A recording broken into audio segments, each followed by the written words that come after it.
What if I told you the key to surviving life's chaos comes down to just 3 words, each one thrown like a punchline when the world goes sideways? Huh? What? Okay, you ever hear news so wild you can't even process it? That's a huh moment.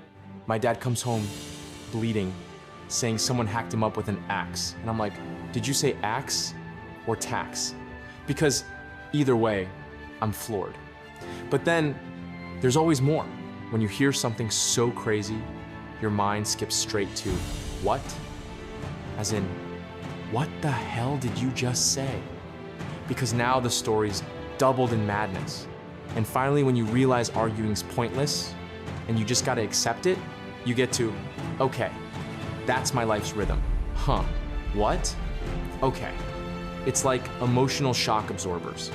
Now, you might be thinking, how do those words help you survive? Let me tell you, they're a mindset. They kept me from drowning in life's drama, from my dad's wild stories to my mom's hard-edged love. They're the difference between letting life break you and deciding to laugh and write your own next chapter. Let's set the scene. My life began with the oldest lie in the book. I'll pull out, I promise. Spoiler, he didn't. When my mom found out she was pregnant, she didn't celebrate, she cried. Imagine that energy marinating in it before you even take your first breath. But here's the plot twist, was I really unwanted? My dad was a player, a smooth talker, a man whose best lines were better than his intentions. My mom, driven, just finished computer programming school, ready for a fresh start, not fresh diapers. But she stuck it out and raised me with everything she had. Now, here's the setup. I could look at my beginning as a cosmic accident, or I could flip the script. Maybe I was born out of unfiltered passion, stubbornness, and a mother's resilience. Conflict? Absolutely. My parents were oil and water. Resolution? I got my mom's work ethic and my dad's unbreakable optimism. Life's like a choose-your-own adventure. How you interpret each chapter becomes your story. You can't pick what happens, but you can pick your punchline.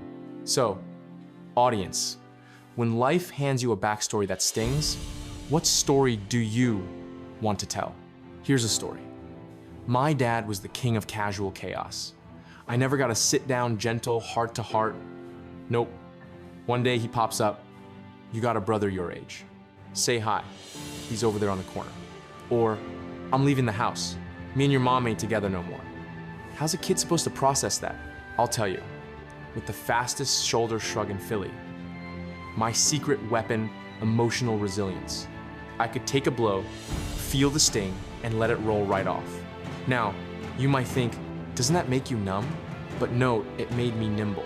The opposite is dragging pain like a ball and chain. My brother held on to every cut.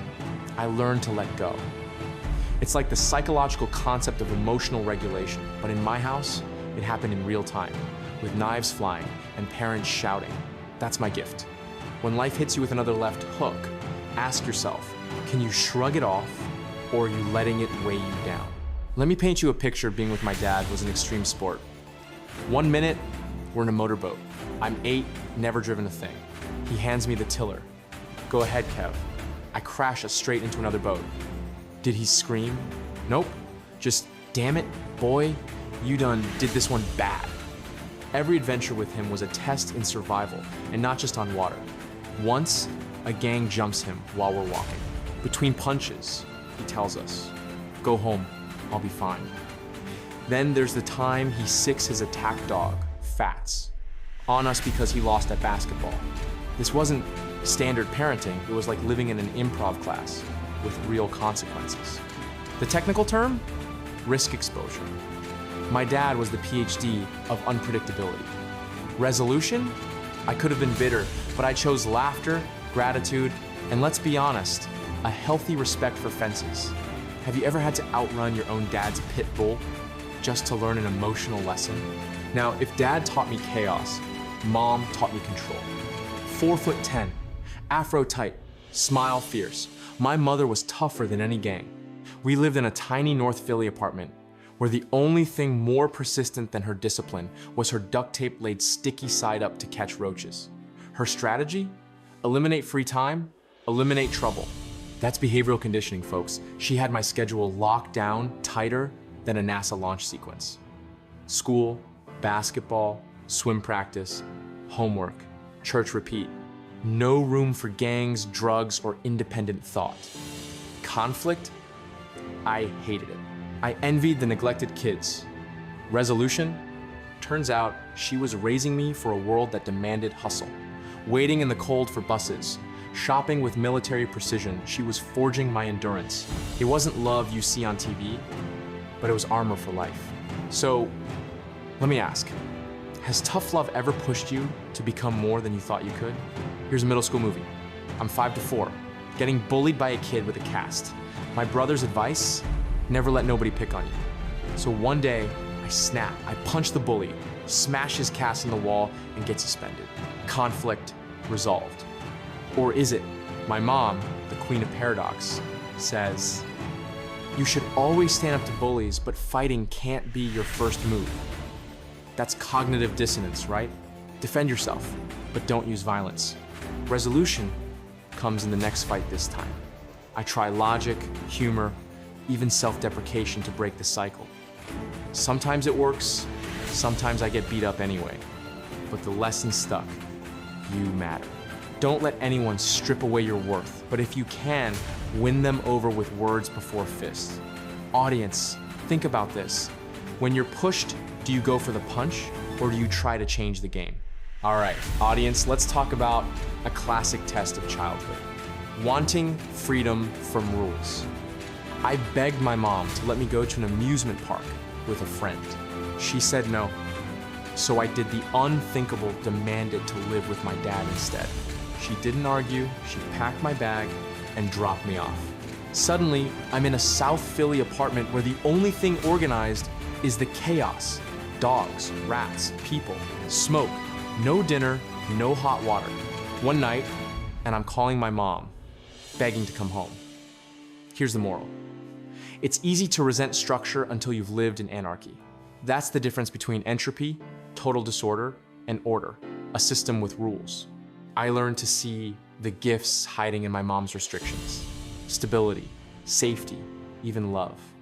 So next time you want to break free, ask yourself, are you running from a prison or from a fortress? Middle school, where survival is an art. Bad haircut?